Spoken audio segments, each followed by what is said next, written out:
ഞാനൊരു മന്ത്രി എന്നുള്ള നിലയിലല്ല അവിടെ പറഞ്ഞത്, ഒരു പൗരൻ എന്നുള്ള നിലയിൽ ഏതൊരാൾക്കും തോന്നുന്ന കാര്യമാണ് പറഞ്ഞത്.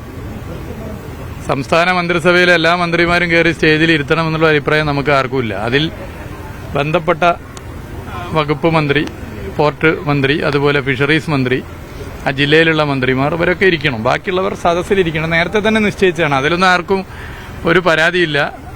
അതുമായി ബന്ധപ്പെട്ട പരാതിയല്ല ഉന്നയിച്ചത്. പക്ഷേ ഒരു രാഷ്ട്രീയ പാർട്ടിയുടെ സംസ്ഥാന അധ്യക്ഷൻ മാത്രം അവിടെ ഇരിക്കുന്നത് ശരിയാണോ? അത് വളരെ ഏതൊരു വ്യക്തി BJP ഉള്ളവരും ചിന്തിക്കേണ്ട കാര്യമാണ്. അതിന്റെ ഭാഗമായിട്ടാണ് ഉന്നയിച്ചത്, പറഞ്ഞത്. പിന്നെ അദ്ദേഹം നേരത്തെ വന്ന് അവിടെ കാട്ടിക്കൂട്ടിയ ചില രീതികൾ അത് പൊതുവെ ചർച്ച ചെയ്യപ്പെട്ടതാണ്. പക്ഷെ അതിനോട് അദ്ദേഹത്തിന്റെ ഇന്നത്തെ പ്രതികരണം അപക്വമായി പോയി. ഒരു വ്യക്തി ആക്ഷേപത്തിലേക്കാണ് അദ്ദേഹം പോയത്.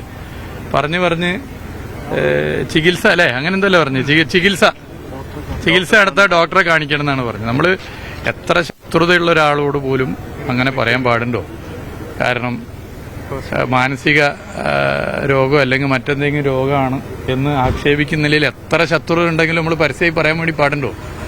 നമുക്കങ്ങനെ പറയാൻ തോന്നുന്നു. എനിക്കിപ്പോൾ വേണമെങ്കിൽ പറയാം, നിങ്ങൾക്കും പറയാം. കഴിഞ്ഞ കുറച്ച് ദിവസമായിട്ട് അദ്ദേഹത്തിന്റെ കാട്ടിക്കൂട്ടലുകൾ കണ്ടാൽ ആരെയാണ് ഡോക്ടറെ അടുത്ത് പറഞ്ഞയക്കേണ്ടത് എന്ന് വേണമെങ്കിൽ പറയാം. സംസ്ഥാന അധ്യക്ഷനായതിനു ശേഷം നടത്തിയ ചില പ്രസംഗങ്ങളും ചില ഇടപെടലുകളും ഒക്കെ നിങ്ങൾ നോക്കിയിട്ട് ആരെയാണ് ഡോക്ടറെ അടുത്ത് പറഞ്ഞയക്കേണ്ടതെന്ന് വേണമെങ്കിൽ എനിക്ക് പറയാം. അതല്ലെങ്കിൽ അദ്ദേഹത്തിന് ഇപ്പോൾ പ്രധാനമന്ത്രിയായിട്ട് നേരിട്ട് ബന്ധമുണ്ട്, കേന്ദ്ര മന്ത്രിസഭയിലെ ഓരോ അംഗങ്ങളായിട്ട് ബന്ധമുണ്ട്, കേന്ദ്ര അന്വേഷണ ഏജൻസിയായിട്ട് വളരെ അടുത്ത ബന്ധമുണ്ട്. അങ്ങനെ ദേശീയ തലത്തിൽ വലിയ ബന്ധമുള്ളതാണ്. ദേശീയ തലത്തിൽ കിട്ടാവുന്ന ഏറ്റവും നല്ല ഡോക്ടർമാരുടെ ഒരു പാനലിനെ വെച്ചുകൊണ്ട് ഞാൻ പറഞ്ഞതും ഞാനിപ്പോ അല്ലെങ്കിൽ ഞങ്ങൾ നടത്തിക്കൊണ്ടിരിക്കുന്ന ഇടപെടലും അദ്ദേഹം നടത്തിക്കൊണ്ടിരിക്കുന്ന ഇടപെടലൊക്കെ വെച്ചുകൊണ്ട് ആർക്കാണ് ഡോക്ടറുടെ ചികിത്സയുടെ ആവശ്യമെന്ന് വേണമെങ്കിൽ ഒരു പരിശോധന അദ്ദേഹത്തിന് നടത്താം. അങ്ങനെയൊക്കെ വേണമെങ്കിൽ ചെയ്യാം. പക്ഷെ ഞാൻ അങ്ങനെയൊന്നും ഇപ്പോൾ പറയുന്നില്ല. കാരണം നമുക്ക് എത്ര നമ്മൾ ആക്ഷേപിക്കുന്ന ആളെയും നമ്മൾ അദ്ദേഹം പറയുന്നത് പോലെ എന്തോ കുഴപ്പമുണ്ട് ഡോക്ടറെ അടുത്ത് വിടണം അങ്ങനെയൊന്നും പറയാൻ അപക്വമായ ഒരു രാഷ്ട്രീയ നിലപാടെടുക്കുന്നവരല്ല ഞങ്ങൾ. അതിന്റെ ആവശ്യവും ഞങ്ങളെ സംബന്ധിച്ചിടത്തോളം ഇല്ല.